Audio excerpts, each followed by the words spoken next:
Hey there, it's Tash, and today I wanted to do something spicy and new. So as you may or may not be aware, I am horrific at getting monthly reading wrap-ups up at a reasonable time in the consecutive month in relation to when I read the books, if that makes sense. So I decided to switch to doing recent reads because then I won't have to apologize for doing my February reading wrap up in August because it won't be as temporally bound. I'm going to be doing recent reads instead of monthly wrap ups, and I've been thinking about doing it in sets of 3 or 4 books depending on how much garbage I have to spew about a book. So let's get on with it. So I last left you all in March because February was the last reading wrap up I did, and the next thing that I read was Gulliver's Travels by Jonathan Swift, and this is a classic novel and it follows this man called Gulliver as he goes on all these adventures accidentally and gets shipwrecked or turns up in all these random places. And it is a satire, so sort of every different place he goes to offers a critique on different parts of English society because he was English. That's basically it. The novel's broken up into 4 different parts, and he goes to predominantly 4 different places. The first one that you may be the most familiar with is Lilliput, where everyone is tiny, and if you're a mess like me, the first thing that comes to mind is the Jack Black movie. But Lilliput is only 1/4 of the story, and in my opinion it's the worst part of the story. So the first half of this book, I hated it. I was so bored, ready to DNF, because it is a satire. It's very bound to its political context. While I know a decent amount about England, I don't know enough about England in the 1720s to be able to get all the specific jabs that are directed at very specific people that I've never heard about in my life, and I would venture, unless I'm just uneducated, that most people would not know about. So if you have a lot of knowledge about England during this time, you'll probably be able to get more jokes than I did. The second half of the book I really liked.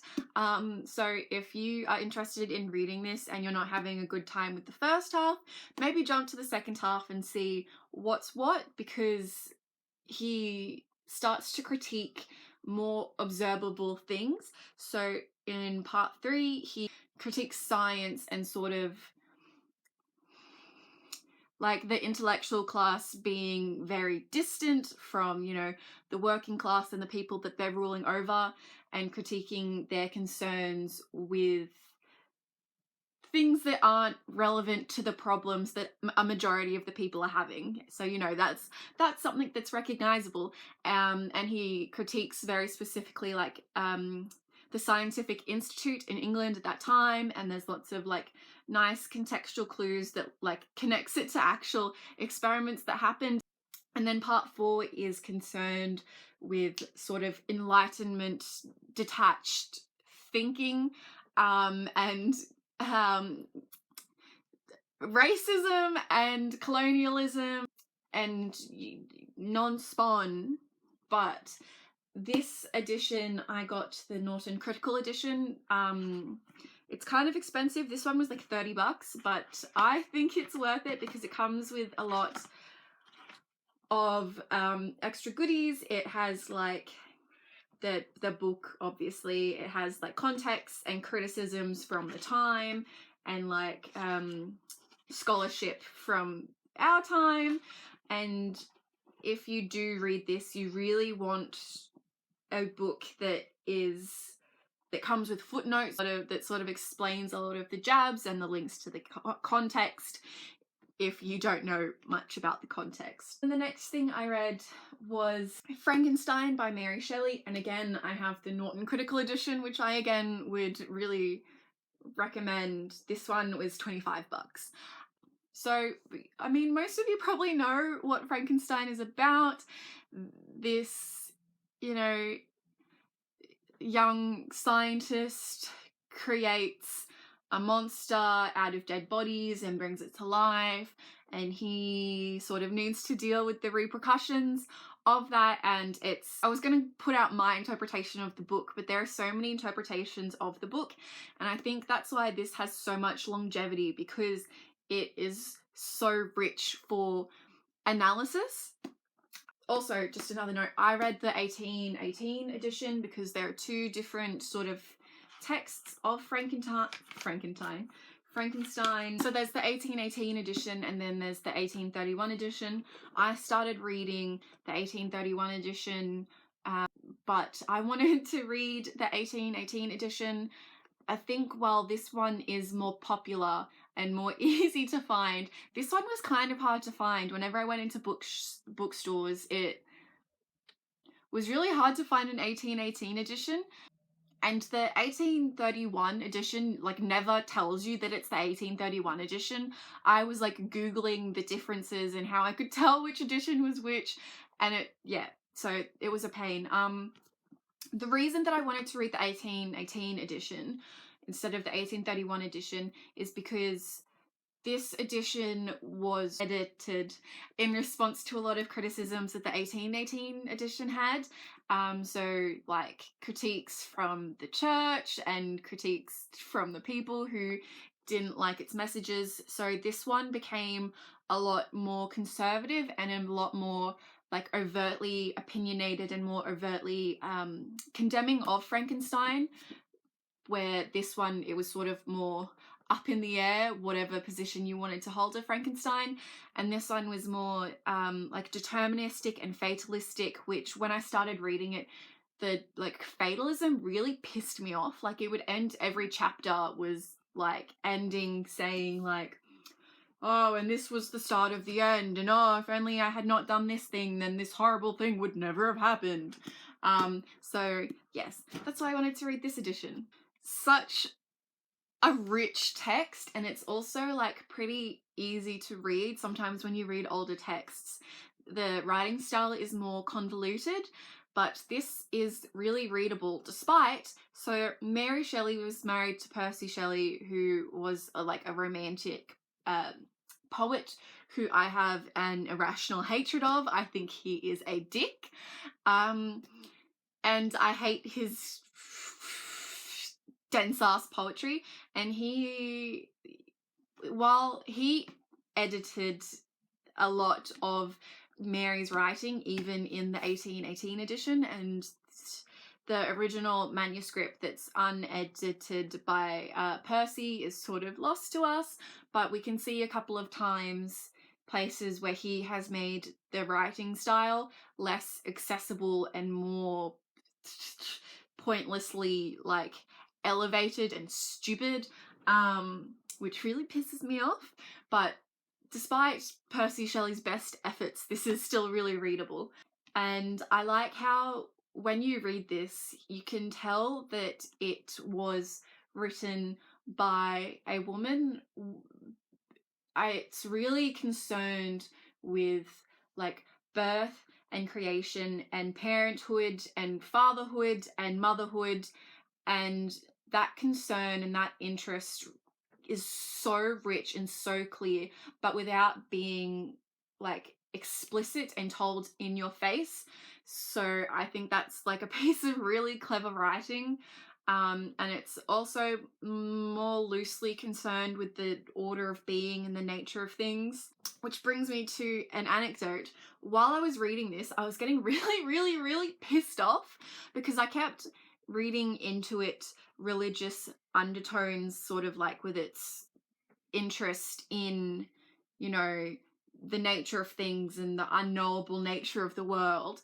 And I kept reading, you know, religious undertones into that, like nature is God's domain and we should not step into that domain. And I was getting really frustrated because her husband is a known like vocal atheist, and to my knowledge Mary Shelley was not religious. What I was misreading as religious undertones was actually romanticism. And the connecting thread that kept misleading me was the sublime. So this novel is really concerned with the importance of like relationality and the dangers of alienation, and it says a lot about human nature and how we should relate to each other. And it's good, but from this point on, you may like be familiar with the phrase that like the real monster in the novel is not the monster but Frankenstein himself, which is total and utter BS, and I will not stand for this misreading of Frankenstein. Like, the monster is the monster because he does monstrous things. Like, you can't blame like an absent father for being evil and committing crimes. That's not how it works. You're still responsible for your actions if you knowingly do bad things. My buddy Frankenstein is just an idiot baby who can't deal with the consequences of his actions because he doesn't think ahead. And I would recommend reading it, and I would recommend the 1818 edition because it's the better edition. So the next things I read were actually Do Androids Dream of Electric Sheep and The Island of Dr. Moreau, which I own both of them. Androids I lent out to a friend. The Island of Dr. Moreau, I do not know where I put that book, so we'll just skip down the line to the next thing I read, which was Elizabeth Costello by J.M. Coetzee. We'll just call him J.M. This is tentatively a novel. It sort of straddles the line of fiction and non-fiction. I think the subtitle of this is Elizabeth Costello 8 Lessons. So it's divided into sort of 8 fragments, and each of those fragments follows this aging Australian writer, Elizabeth Costello, as she goes to various academic-ish places. In some of them she'll be giving speeches at universities. Sometimes she'll be listening to other people give speeches, and it is interested in a lot of different things.